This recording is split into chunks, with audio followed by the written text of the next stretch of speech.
Good morning all of you. आप सभी का एक्सलेंट ऑनलाइन क्लासेज में वेलकम है। मैं रविंदर सर आप सबके लिए नागपुरी भाषा से जो चैप्टर नंबर 3 जिसमें हम लोग वर्ण विचार पर क्लास करेंगे। आइए एक एक करके नागपुरी भाषा में उपयोग की जाने वाली जितने सारे वर्ण हैं उनके बारे में आप एक एक करके अध्ययन करें और समझें। सबसे पहले एक काम कीजिए कि आप सब लोग नागपुरी भाषा के जो वर्ण होंगे उनको जानने से पहले कुछ हिंदी भाषा के वर्णों के बारे में कुछ समझ बढ़ा लीजिए, ताकि आपको ये देखा जाएगा कि हिंदी भाषा के कौन कौन से वर्ण हैं जो नागपुरी में प्रयोग होते हैं और कौन नहीं होते हैं। इस पर भी बेस क्वेश्चन बहुत बार पूछा है। तो देखिए, हिंदी भाषा में जो कुल वर्ण है वो कितने हैं? 52 हैं। अब 52 में से देखिएगा कौन कौन भाई? स्वर देखिए आपको 11। अब स्वर आप एक काम करेंगे, कौन कौन होते हैं आप उसको जरूर एक बार नोट डाउन कर लीजिएगा। व्यंजन देखिए 33, व्यंजन 33। अयोगवाह की बात करेंगे तो दू होगा, अंग और अह को अयोगवाह कहते हैं। संयुक्त व्यंजन की बात करेंगे तो संख्या 4 होगा, संयोगिया 6, त्र, ज्ञान और स्र। द्विगुण व्यंजन की बात करेंगे, इनकी संख्या 2 है। ये देखिए ये होते हैं ड, ड़ और अढ़ा, ये 2 होते हैं। तो अच्छे से इसको क्लियर कर लीजिएगा। टोटल कितने होते हैं? 52 होते हैं। आप एक बार जरूर जब भाषा का क्लास कर रहे हैं तो हिंदी भाषा में जितने सारे वर्ण हैं उनको एक बार जरूर आप नोट डाउन कर ही लीजिएगा अच्छे से। अब आइए हम आगे बढ़ते हुए देखते हैं कि नागपुरी भाषा में वर्ण को पढ़ने के लिए मुझे क्या क्या जानकारी रखनी चाहिए। तो देखिए, वर्ण को पढ़ने के लिए सबसे पहले आपको हम बताएंगे कि आपको ध्वनि ध्वनि क्योंकि जब हम पहली बार जो बोलते हैं छोटू जो शब्द बनता है या वर्ण बनती है तो आवाज़ मुंह से बाहर आती है, वो ध्वनि ही आती है। और देखिए, ध्वनि जो होती है मुख्य रूप से बोलने और सुनने का आधार है। बोलने और सुनने का जो बेस है, आधार है, वो ध्वनि है। और सबसे बड़ी बात क्या है कि जो ध्वनि है उस शब्द के प्राण है, क्योंकि ध्वनि के बिना हम शब्द की कल्पना भी नहीं कर सकते हैं। देखिए, मैं लिख दिया हूँ क्वेश्चन में करके कि ध्वनि मूल रूप से बोले सुने की चीज है। कि ध्वनि शब्द का प्राण है कि बेगर ध्वनि के शब्द कर कल्पना नहीं करल जा सकेला। यहाँ तक आपने समझा कि ध्वनि बहुत इंपॉर्टेंट चीज है, इसी से हमको शब्द का स्वरूप बनेगा और बोलने सुनने का ही आधार है। अब देखेंगे वर्ण। देखिए, वर्ण उस मूल ध्वनि को कहते हैं, यानी वर्ण जो है वो ध्वनि को ही कहते हैं जिसका जेकर खंड या टुकड़ा नहीं करल जा सकेला, जिसको हम नहीं तोड़ सकते हैं, उसी को हम लोग क्या कहते हैं? उस ध्वनि को जिसको हम ब्रेक नहीं कर सकते हैं, तोड़ नहीं सकते हैं, उसको क्या कहेंगे? हम लोग वर्ण कहेंगे। देखिए, जैसे अ, ई, क, ख, ग, र। ये जो क ख ग र है ये सब आपको आधे हैं, पूर्ण रहेगा जब स्वर जुड़ जाएगा तब। इसमें सब में हलंत लगा हुआ है। अब आप थोड़ा सा और समझिए ठीक से कि जिसे लिखा हुआ है मान लीजिए कल, तो कल को आप चाहिएगा तो 2 भाग में इसको आप तोड़ सकते हैं। कौन कौन भाई? एक क और एक आपको ल। अब देखिए ये जो क है ये और टूट सकता है। का टूटेगा? क आधा कर दीजिए, स्वर रहित कर दीजिए और इसको कर दीजिए अ अलग। उसी प्रकार से देखिए ल को भी आप चाहिएगा तो तोड़ सकते हैं। ल हलंत कर दीजिए और प्लस कर दीजिए अ। तो अब देखिए यहाँ के बाद ही नहीं टूटेगा। तो जब नहीं टूटेगा तो क अ ल अ ये सब का हो गया? आपको वर्ण कहलाएंगे। देखिए, एकदम आराम तरीका से सोचिए कि अगर कोई भी आपको वर्ण दिख रहा है, मान लीजिए तोड़ रहे हैं, टूट सकता है तो तोड़िए, लेकिन जब टूटने के बाद अब नहीं दोबारा नहीं टूटेगा तो वहीं उसको हम लोग क्या नाम दे देंगे? वर्ण कर देंगे। क्योंकि वर्ण की परिभाषा होता है कि जिसको हम लोग खंड नहीं कर सकते हैं, जगह टुकड़ा नहीं कर सकते हैं, वही वर्ण कहलाता है। ठीक है, देखिए, वर्ण हमारे कर उच्चारित भाषा जो हम बोल रहे हैं उसकी या वाणी करके सबसे छोटी इकाई है। याद कीजिएगा, वर्ण हमारे भाषा की उच्चारित भाषा की सबसे छोटी इकाई है। और सबसे बड़ी बात देखिएगा कि वर्ण के निर्माण लिपि से होता है। जो भी वर्ण बनते हैं वो उनको कौन बनाते हैं? लिपि। यानी पहले लिपि आया और लिपि के बल पर वर्ण बने और उसी के बाद शब्द, उसके बाद वाक्य बनेगा भाई। तो वर्ण के निर्माण किससे होता है? लिपि से होता है। तो आप याद रखिए कि नागपुरी भाषा में भी भाई वर्ण है तो उनका कौन लिपि होगा। तो आपको ये जानकारी होना चाहिए कि नागपुरी भाषा के लिए कोई अपना लिपि नहीं है अभी तक।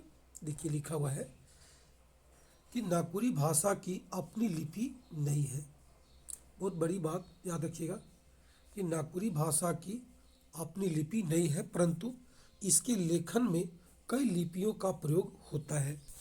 भाई, नागपुरी को लिखने के लिए जो नागपुरी वर्ण है उनका अपना लिपि नहीं है, लेकिन उनको लिखने के लिए कई प्रकार की लिपि का प्रयोग किया गया, जिसमें मुख्यतः कितने हैं? 5 हैं। कौन कौन देखिएगा? कैथी लिपि नागपुरी भाषा को लिखने के लिए प्रयोग में लाई गई पहली लिपि। अगर कहा जाए तो नागपुरी जब को भाषा को लिखा गया तो सबसे पहली कौन था? कैथी लिपि। उसके बाद था देवनागरी लिपि जो सर्वाधिक प्रमुख लिपि है। लेकिन जो आपको नागपुरी का व्याकरण लिखा गया है उस सबसे पहले का लिखा गया रोमन लिपि में। नागपुरी व्याकरण पहली बार रोमन लिपि में लिखा गया, एचटीएल लिखा था, आपने याद रखा होगा। आइए, बांग्ला लिपि। तो झारखंड के पूर्वी क्षेत्र में बांग्ला लिपि के द्वारा नागपुरी को लिखा जाता है, जबकि झारखंड के दक्षिणी क्षेत्र में उड़िया लिपि द्वारा नागपुरी को लिखा गया। इस तरह से हम देख सकते हैं कि नागपुरी के लिए 5 प्रकार के लिपि का खूब यूज हुआ है, जिसमें जो आपको याद रखना होगा, सबसे पहला लिपि पूछेगा तो आप कैथी बोलेंगे, सबसे प्रमुख बोलेगा तो देवनागरी बोलिएगा, व्याकरण जो पहली बार लिपि में लिखा गया वो रोमन लिखिएगा, पूर्वी क्षेत्र कहेगा तो बंगला, दक्षिणी कहेगा तो उड़िया, और सबसे कम कहेगा तब भी आपको उड़िया में टिक लगाना होगा। यहाँ तक आपने समझा, कोई दिक्कत कहीं से नहीं होनी चाहिए। आइए अब आगे देखिएगा वर्णमाला। अगर हम वर्णमाला की बात करेंगे देखिएगा तो वर्णों के व्यवस्थित क्रम को, अगर हम वर्णों को सजा के लिखें, एक एक करके लिखें, तो उसको हम वर्णमाला कहते हैं। वर्णमाला के 2 भाग है, स्वर वर्ण और व्यंजन वर्ण। आगे देखते हैं। अब हम आगे देखते हैं, सबसे पहले वर्ण की बात करें कि नागपुरी भाषा में वर्णों की संख्या कितनी है। तो आपको देखा जाएगा तो 33, 35, 38, 3 है। 33 कहिएगा कहीं कहीं, 35 भी कहा हुआ है कहीं कहीं, 38 कहा हुआ है। तो अनेक विद्वानों ने अपना अपना विचार प्रकट किया दिया है, उसी के बल पर संख्या अलग अलग है। अब देखिए हुआ क्या कारण कि नागपुरी भाषा का मानक रूप नहीं होने के कारण, मैंने एग्जैक्ट कोई नहीं कहा कि इतना ही वर्ण होंगे, कारण वर्णों की संख्या के बारे में विद्वान एकमत नहीं है। नागपुरी में प्रचलित व्याकरण और विद्वान के अनुसार बच्चों, नागपुरी में जो व्याकरण छपा है और जो विद्वान है उनके अनुसार हम लोग कुछ कुछ आपको बात बता रहे हैं कि कौन 33 बोले, कौन 35 बोले, कौन 38 बोले हैं। इन सब चीज़ों का आप एक बार जरूर अच्छे से देख लीजिए। तो सबसे पहला देखिएगा, नागपुरी सदानी बोली का व्याकरण के लिखा है फादर पीटर शांति नौरंगी ने लिखा। इनका कहना है कि कुल वर्ण 33 होगा, जिसमें स्वर आपको 8 होंगे और व्यंजन कितना होगा? 25 होगा। ये बहुत बड़ी बात है कि अगर नाम दे के पूछे कि फादर पीटर शांति नौरंगी के अनुसार, तो आपको बोलना है 33 बोलना है, जिसमें स्वर की संख्या 8 है और व्यंजन कितना है? 25 है। एक बात और बता दें आपको, याद कीजिए कि फादर पीटर शांति नौरंगी जो ग्रामर लिखे हैं, व्याकरण लिखे हैं, उसका नाम है नागपुरी सदानी बोली का व्याकरण। बहुत इंपॉर्टेंट है, इसको रखिएगा, नाम भी पूछेगा व्याकरण का। आगे देखते हैं। अब हम लोग देखेंगे यहाँ से कि भाई ये शांति नौरंगी जी हैं, वो जो स्वर आपको 8 बताए, उस स्वर 8 कौन कौन है उसको आप देख लीजिए अच्छा से बाबू। तो ये स्वर दिखिएगा, अ, आ, छोटी ई, बड़ी ई, छोटी ऊ, बड़ी ऊ, ए ऊ। आप देखिए 8 आपको बताए थे कि हिंदी में 11 होते हैं। तो अब बाबू हिंदी में 11 होते हैं तो स्वर कौन कौन यहाँ नहीं आया आप देख सकते हैं बच्चों। एक आपको देखिए री नहीं आया, एक हो गया। एक आपको आय नहीं आया, एक आपको और नहीं आया। 3 जो स्वर है हिंदी का वो नागपुरी में प्रयोग नहीं किए गए हैं, इसको आप जरूर दिमाग में रखिएगा। अब देखिए व्यंजन देखिए, क ख ग घ, ये देखिए यहाँ पर 4 रह गया। च छ ज झ, 4 अंग छोड़ दिया, यहाँ छोड़ दिया। ट ठ ड ढ, धन छोड़ दिया है। त थ द ध दंत न, प फ ब भ म, देखिए र दन सौ ह। टोटल मिलाइएगा बच्चों, ये आपको कितना आएगा 25 आएगा। कुल कितना हो गया 33 हो गया। तो फादर पीटर शांति नौरंगी जो है वो 3 यानी 33 बोले हैं बच्चों। टोटल बन 33, 25 और 8। लेकिन नंबर 2 बात करेंगे, नागपुरी भाषा व्याकरण 1 का अध्ययन के लिखा वीरेंद्र महतो जी लिखे हैं। उनका कहना है कि टोटल वर्ण 35 होंगे। स्वर 7 कर दिया, एक कम कर दिया। अब व्यंजन आपको 28 कर दिया, बढ़ा दिया, कितना हो गया 35 हो गया। भाई विद्वान अलग अलग हैं, अलग अलग मत दिए हैं, उसमें हम लोग कन्फ्यूज में वीरेंद्र जी की बात करेंगे तो 35 आप लोग बोलना होगा। देखिएगा स्वर 7 कौन कौन, देखिए आ, छोटी छोटी ऊ, ए ओ अंग, ये मिला के कितना हो गए 7 हो गए। और देखिए व्यंजन की बात करेंगे, क ख ग घ, ठीक है, च छ ज झ, ट ठ ड ढ, त थ द ध दंत न, प फ ब भ म। अब यह ला दिया, यह र ल व दन सौ ह। कुल कितना हो गया 28 हो गया। 28 7 कितना हो जाएंगे टोटल 35 हो जाएंगे। तो वीरेंद्र जी अगर कहेंगे तो आपको 35 खाली संख्या याद कीजिएगा। अब अगर शांति नौरंगी जी की बात आएगा तो आपको 33 याद करना होगा।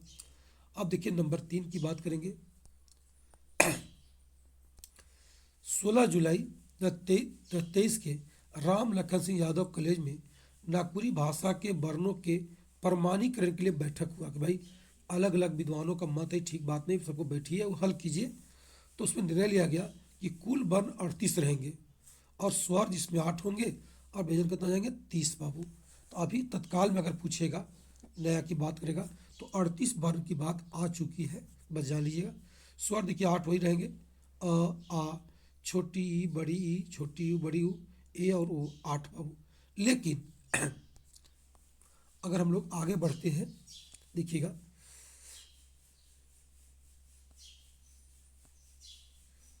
तो अगर हम देखा जाएगा कि व्यंजन भाई कौन 30 को रहेगा, कौन कौन बढ़ गया, तो आप उसको एक बार देख लीजिए, थोड़ा सा अच्छा रहेगा। ये देखिए क ख ग घ, च छ ज झ, ट ठ ड ढ, त थ द ध दंत न, प फ ब भ म, ठीक है। यहाँ देखिए बड़ा य र ल व दन स ह, ओढ़ ओढ़, ये बढ़ गया। तो कुल कितना हो गया 30, 30 प्लस 8 स्वर थे, कुल कितना हो गया 38 वर्ण हो गए। तो ये आपको नया का भी चल रहा है, नया बात अगर करेगा तो 38, और नाम दे के पूछेगा फादर पीटर शांति नहीं का तो 33, और वीरेंद्र महतो कहेगा तो 35 बोलिएगा। चलिए आपने यहाँ तक वर्ण के बारे में अध्ययन किया, समझा। अब आइए स्वर वर्ण देखिएगा। जो बताया था कि वर्णमाला 2 प्रकार के हैं, स्वर और व्यंजन। आप एक एक करके दोनों के बारे में एकदम बहुत अच्छे से समझिए और जानिए। देखिए स्वर वर्ण कितने हैं, उन्हें किसे कहेंगे, देखिएगा वर्ण जिसका उच्चारण स्वतंत्र मैंने बिना किसी अन्य के मदद के बिना होता है, मतलब मैंने वैसे वर्ण जिसको उच्चारण करने में किसी अन्य वर्ण की मदद नहीं लेना पड़े उसको स्वर वर्ण कहते हैं। देखिए मैं लिखा हूँ स्वर वर्ण उके कहल, मैंने स्वर वर्ण उ है के जिके उच्चारण करे में कोनो बाधा नहीं आवेला, माने ओके बोले में अलगठे मैंने तुरते आसानी से निकल जाला बोले बोली। तो जिस वर्ण को बोलने में मुझे कोई कठिनाई नहीं हो, स्वयं बोलाएगा, उसको किसी दूसरे अक्षर की मदद न लेना पड़ेगा, उसको हम लोग स्वर वर्ण कहते हैं। नागपुरी में स्वर देखिए 8 होते हैं छोटू। आ, छोटी छोटी यू बड़ी यू ए ओ, 8। ये इंपॉर्टेंट है, इसको रखिएगा, सब कोई माना इसको। उसके बाद देखिएगा स्वर वर्ण का वर्गीकरण किया गया है। स्वर वर्ण का वर्गीकरण किया हम लोग कई प्रकार से करेंगे, 3 प्रकार से करेंगे। पहला देखिए हर्ष स्वर। देखिए जिस स्वर वर्ण उच्चारण में कम समय लगता है, अल्प समय लगता है बाबू, कम बल लगता है, हर्ष कहते हैं। ये एक मात्रिक होते हैं और इनकी संख्या मात्र 3 है। अ, छोटी छोटी, बस 3 गो बाबू। जो हर्ष होते हैं, हर्ष मन होता है अल्प, कम, जिसको बोलने में कम हवा लगा, कम ताकत लगा, कम बल लगा, तो उसको हम लोग हर्ष स्वर कहेंगे। अगर दीर्घ की बात हम लोग करते हैं छोटू, दीर्घ की बात करते हैं तो जिस स्वर के उच्चारण में अपेक्षाकृत अधिक समय लगेगा, किसके बाबू, हर्ष के तुलना में जब ज़्यादा समय लगेगा तो उसको हम लोग दीर्घ स्वर नाम देंगे। देखिएगा कौन कौन है बाबू, कौन कौन होगा देख लीजिए। जैसे देखिएगा ये 2 मात्रिक होंगे और इनकी संख्या जो है आपको 5 होगा। यहाँ पर 5 भर दीजिएगा। देखिए 5 होता है, सब दीर्घे होते हैं लेकिन देखिए 5 कौन कौन है बता दें आपको। जैसे देखिए आ, आपको मैं अलग से बता रहा हूँ, टाइपिंग थोड़ा सा छोड़ा होगा। देखिए 5 लिख लीजिए यहाँ पे। आ, ई दीर्घ कहेंगे, बड़ी ई, बड़ी ऊ, और भाई ए और ओ, ये 5 को जो आपको है ये दीर्घ कहलाएंगे, याद कीजिएगा। ये 5 का कहेंगे दीर्घ स्वर कहलाएंगे। देखिए क्योंकि इनके निर्माण में देख सकते हैं, यहाँ भी है साथ में, कि 2 वर्ण मिल के बना है तो बड़ा हो गए। लेकिन इन्हीं में से ये जो निचला 3 है बच्चों, निचला 2, इसको संयुक्त स्वर भी कहते हैं।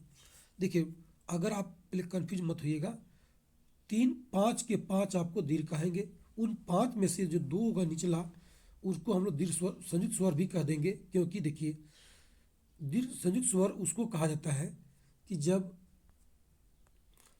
दीर्घ स्वर के निर्माण जब 2 भिन्न स्वर से हो तो उसी को हम लोग का नाम देंगे, संयुक्त स्वर कहेंगे। यानी है तो सब संयुक्त है, लेकिन अगर उसका निर्माण में 2 अलग अलग स्वर आ जाते हैं तो का कहलाएगा, वो संयुक्त कहलाएगा। देखिए जैसे आ, आपको अच्छा से इसको देख लीजिएगा ठीक से, लिखते हैं आ, लिखते हैं तो आ जो है बाबू का से बना है, अ जोड़ अ से बना, तो ई केवल दीर्घ कहेगा। देखिए बड़ी ई जो बना है हर्षई जोड़ हर्षई से बना, तो बाबू ई भी का कहेगा, दीर्घ कहेगा। दुर्घऊ ई बना है हर्षऊ जोड़ हर्षऊ से, ये भी का कहेगा, दीर्घ कहेगा। लेकिन जो ए है, ई बना है अ से और ई से, तो हुआ क्या, ये आपको दीर्घ कहेगा, दीर्घ कहेगा। लेकिन बच्चों दीर्घ कहलाएगा जी, एक कहेगा संयुक्त भी कहलाएगा। अब आपसे ये जानकारी रखना है आपको कि क्यों कहेगा सर, अंतर क्या हुआ। देखो इसमें ए को बनाने में एक पहला अ है और सेकंड का ई है। ये अ ई दोनों अलग अलग जाति का हो गया, इसीलिए उसको दीर्घ तो बना, लेकिन बाद में क्या कहेगा, ये संयुक्त स्वर कहलाएगा।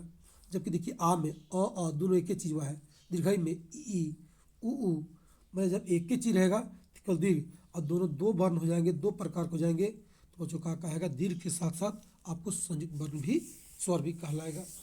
चलिए अच्छे से इसको याद कीजिएगा, समझिएगा। आगे देखते हैं।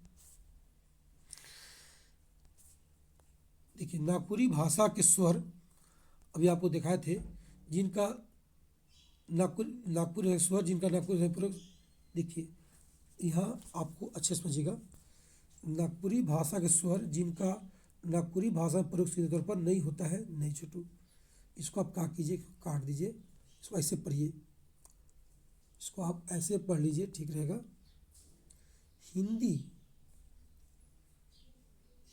हिंदी भाषा के स्वर जिनका नागपुरी भाषा में प्रयोग सीधे तौर पर नहीं होता है, वो कौन है, री, ए और औ। ये देखिए ये हिंदी का है, लेकिन सीधे तौर पर नागपुरी में इनका प्रयोग नहीं की जाती है। इनका नागपुरी भाषा में रूप बदलकर हम प्रयोग करते हैं। जैसे री है तो री के सीधे हम ऐसे री है ना बाबू, इसको सीधा हम लोग री लिख देंगे, कोई दिक्कत नहीं। ऋतु को देखिए ऐसे ऋतु लिखेंगे, ऋषि कैसे ऋषि लिखेंगे। तो नागपुरी में आपको री का प्रयोग हमको नहीं करना था। आय को क्या बोलेंगे, आई बोलेंगे। जैसे ऐसा, ऐसा, ऐसा को बोलेंगे ऐसा, ऐसा बोलेंगे, आई आई आई। तो आय काम बदलेगा, आपको आई बदल जाएगा। जैसा देखिए, ऐसा कैसा, जैसा कि जैसा, ऐनक के ऐनक। और बाबू औ को क्या पढ़ेंगे, औ। तो जब एग्जाम में पूछता है बच्चों कि औ को क्या पढ़ा जाएगा, ए को क्या पढ़ेंगे, री को कैसे पढ़ेंगे बच्चों, तो देखिए औ को औ पढ़ेंगे। आप उदाहरण देख सकते हैं कि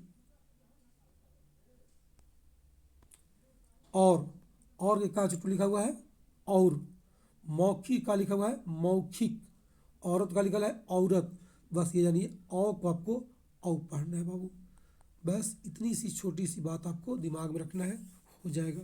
अब देखिएगा, नागपुरी भाषा के स्वर के कुछ वर्ण के लिए आपको खास नियम बच्चों बता दे बेटी, बहुत इंपॉर्टेंट है कि नागपुरी भाषा के जो स्वर होंगे उनके जो वर्ण है उनके लिए कुछ नियम बताया गया है, उसको आप जरूर देख लीजिए। आपको दीर्घाई या दुर्घाव के खास बच्चों, जब ये वाक्य में अकेला आते हैं तो इनका प्रयोग इसी रूप में होगा जिसे लिखल है, परंतु जब ये किसी शब्द जुड़कर आते हैं तो इनका हर्ष रूप का प्रयोग होता है। देखिए बात को समझिए, अगर ये वाक्य में अकेला आएंगे, कैसे आएंगे, अकेला आएंगे, तो आपको जैसे दीर्घाई लिखल है, दुर्घाव लिखल है, तो ज्यों का त्यों प्रयोग होगा।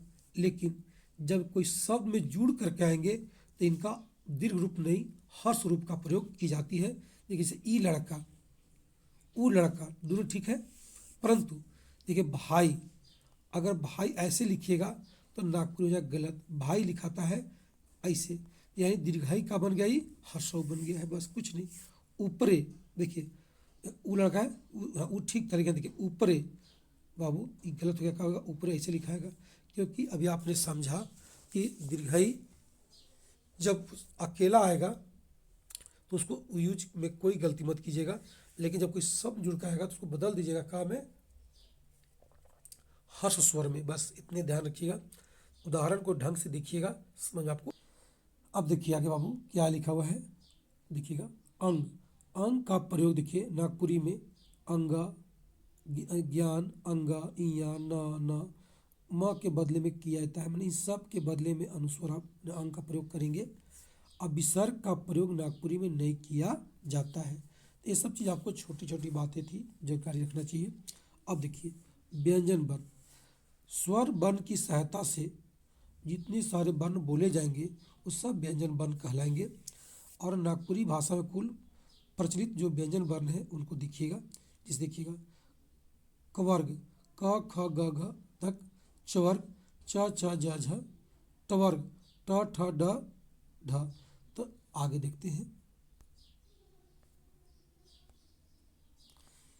तवर्ग की बात करेंगे, तवर्ग की बात करेंगे तो देखिएगा त थ द ध दंत न, यहाँ आ गया।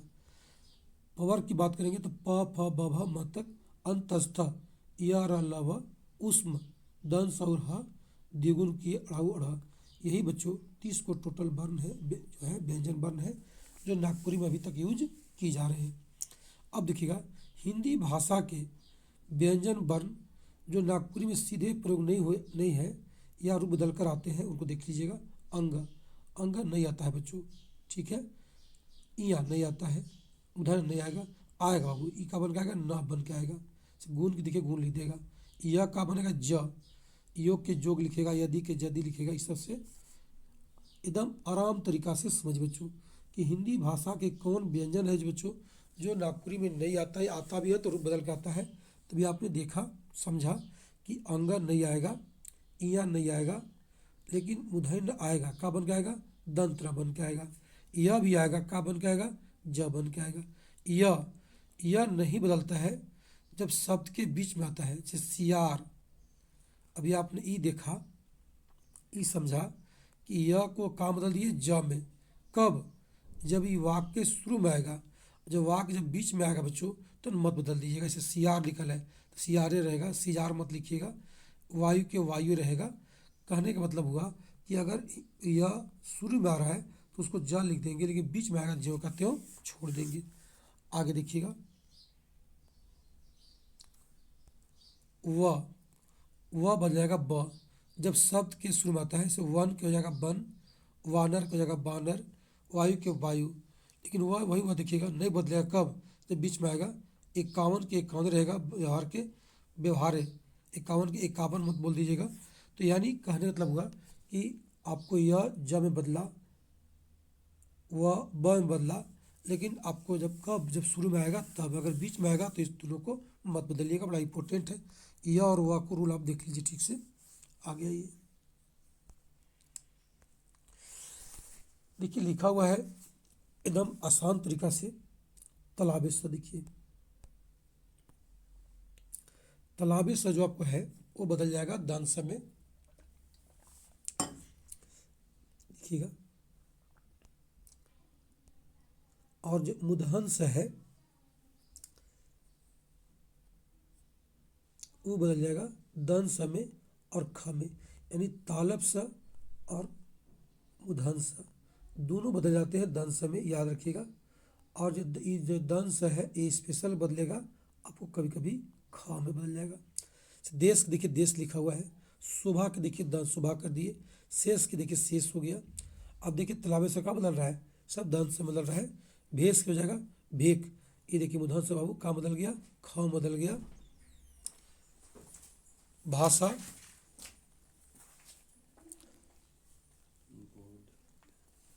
भाषा का बदलेगा भाखा में, भाषा को भाषा भी लिख सकते हैं या भाखा भी बदलिएगा, कोई दिक्कत नहीं। आइए अब देखिए संयोगिया छ, ये बदल जाएगा छ वाला में, छ में और या ख में। देखिएगा जैसे क्षेत्र के क्षेम या खेम बोलिएगा, पक्ष के पक्ष या पक्ष बोलते हैं, छत्री के देखिए खत्री लिख सकते हैं। तो ये सब आपको एकदम सीरियली एक एक करके जब पढ़ेंगे ना बाबू कि कौन क्या में चेंज किया, तो आपको याद भी नहीं करना पड़ेगा, बस एक बार नोट डाउन कर लीजिएगा, बस समझ में आपको आ जाता है। बहुत इजी होता है नागपुरी, बस खाली एक बार मन से पढ़ने की आवश्यकता होती है।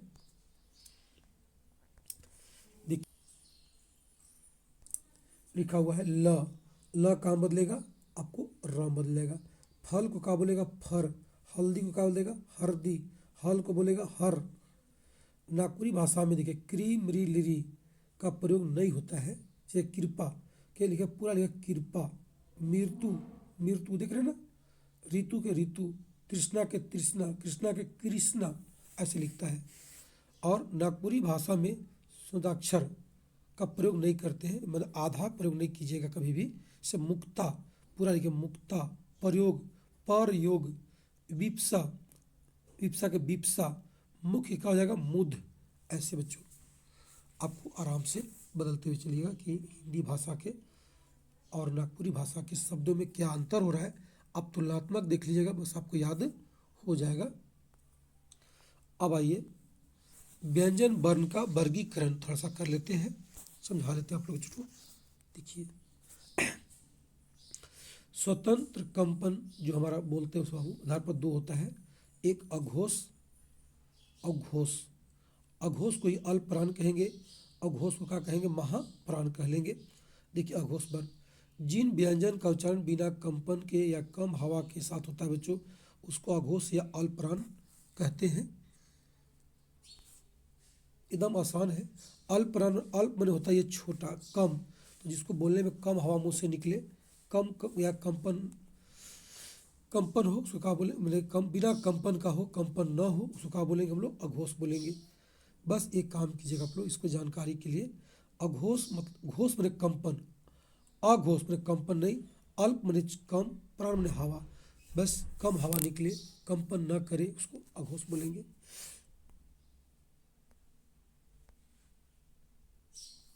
अब देखिए यहाँ पे प्रत्येक वर्ग का पहला अक्षर, पहला तीसरा अल्प प्राण या अघोष है। क ग च ज, पहला और तीसरा, बस आप कहीं बोल देखिए ना क ख ग घ, तो क में कम समय लगा, ख में कुछ ज़्यादा, ग में कम, घ में ज़्यादा। तो पहला और तीसरा आपका प्रत्येक वर्ग का आपको अल्पप्राण है। च छ ट ड त द प ब। तो बस संख्या याद कीजिए, कुल अघोष और यह अल्पप्राण कहेगा तो 10 बोलिएगा बस। आइए घोष वर्ण देखिए या महाप्राण कहिए, बस अधिक बल लगेगा अधिक हवा निकलेगा के साथ उच्चारित, अधिक बल या अधिक हवा के साथ जब उच्चारित होगा तो बाबू उसको क्या बोलेंगे हम लोग, घोष बोलेंगे। प्रत्येक वर्ग का दूसरा और चौथा घोष या महाप्राण है। देखिए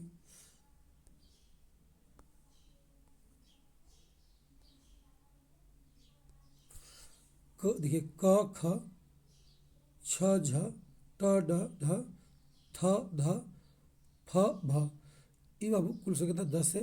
तो नागपुरी की एक सुंदरता कितना बन गया कि अघोष या घोष कुछ भी कहेगा आपको 10-10 टिक लगाइएगा, दैट इज का हो जाएगा आंसर, कोई दिक्कत नहीं भाई।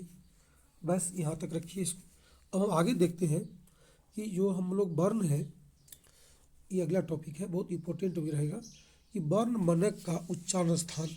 ये एग्जाम में बहुत बार पूछा है, आएगा कि कौन सा वर्ण कहाँ से बोला जाता है।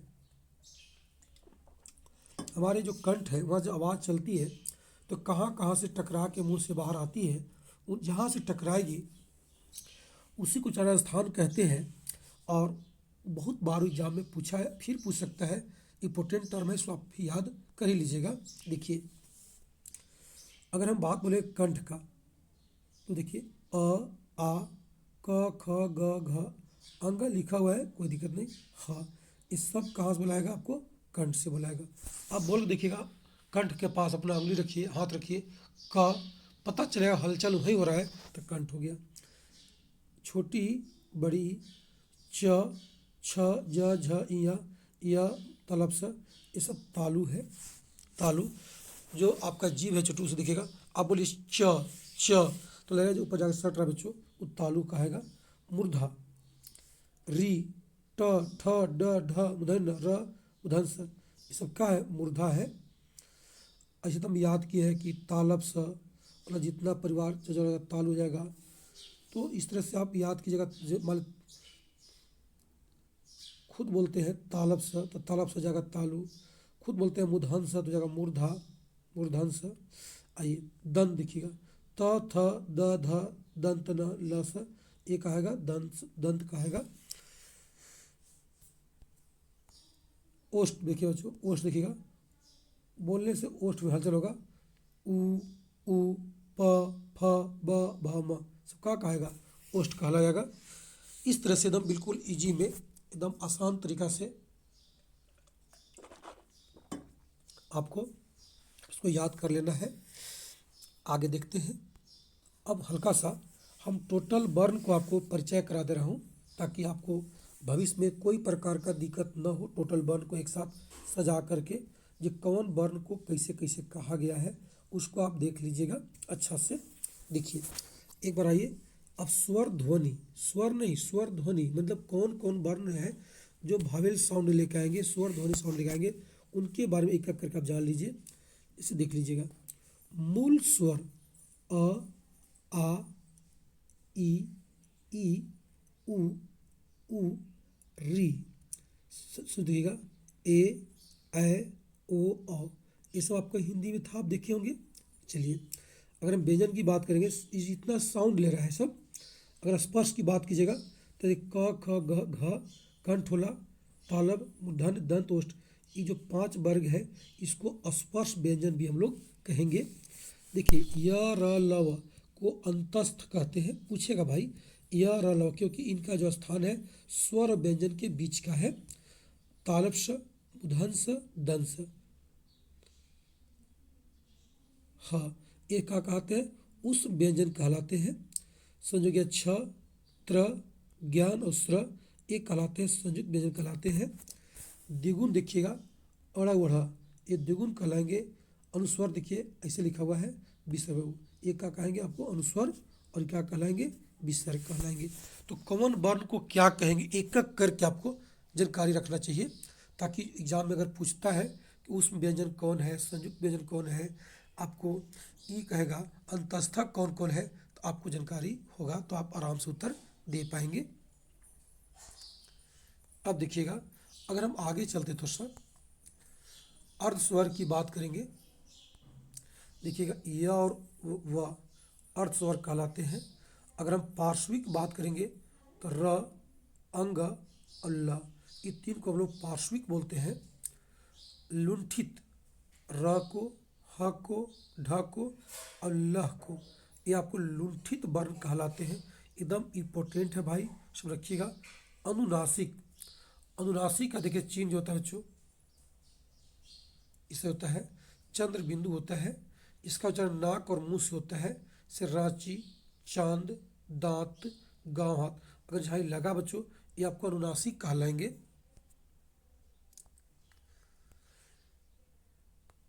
अब देखिएगा, अनुस्वर की बात करेंगे। देखिए, जिस स्वर का उच्चारण स्वतंत्र रूप से होता है, हो ध्वनि नाक से निकलता हो, उसको कहा गया अनुस्वर कहेंगे। जैसे अंगुरु, मंगरू, मंगल, कंचन, कंगन, कंचन, ये सब निरुनासिक है। इसका उच्चारण केवल मुंह से होता है। जैसे आपन, उक्कर, इकर, जर, फर, लर, बादाम, कठाई, सब नुरासिक कहलाएगा। विसर्ग देखिएगा, नागपुरी में विसर्ग का प्रयोग नहीं होता है, लेकिन हिंदी में विसर्ग का प्रयोग व्यंजन के बाद होता है। जैसे दुख, मनः, मनः कामना, इस बच्चों। बालाघात, शब्द के उच्चारण करते समय जिस अक्षर पर अधिक बल अगर पड़ा, उसको बालाघात कहते हैं। मोटा, मोटी, तो टा पर और टी पर। देखिए, अपनिहिति, अपनिहित, जिस शब्द के अंतिम व्यंजन के पहले ई का आगम होगा, उसको हम लोग अपनिहिति कहते हैं। इसे देखिएगा, काल के काइल, मदद के मदैत, भाग के भाइक, धर के धैर्य, मर के मैर, दाल के दाइल। प्यारे बच्चों, नागपुरी भाषा में ई का प्रयोग का होता है सबसे ज़्यादा। पूछेगा तो ई का हो ज़्यादा। काइल, आइज, भाइक, धैर्य, इसे बच्चों मैंने खाइल, इस सब मैंने जब भी बोलेगा तो बीच में आपको ई लगा के ही बोलेगा। इस तरह से बच्चों नागपुरी भाषा के जितने सारे वर्ण थे, मैं उनका एक एक करके आपके बीच में रखा हूँ, और उम्मीद करता हूँ कि आपको समझ में आया होगा या कहीं से भी आपको दिक्कत नहीं होगी। आपने कंप्लीट वीडियो को देखा है, अच्छा लगा होगा। चलिए, सारे लोगों को मेरी तरफ से धन्यवाद, और उम्मीद करते हैं बच्चों कि आप लोग इसका लाभ उठाइएगा और बेहतर से बेहतर तैयारी कर पाइएगा। धन्यवाद। That's all. ओके।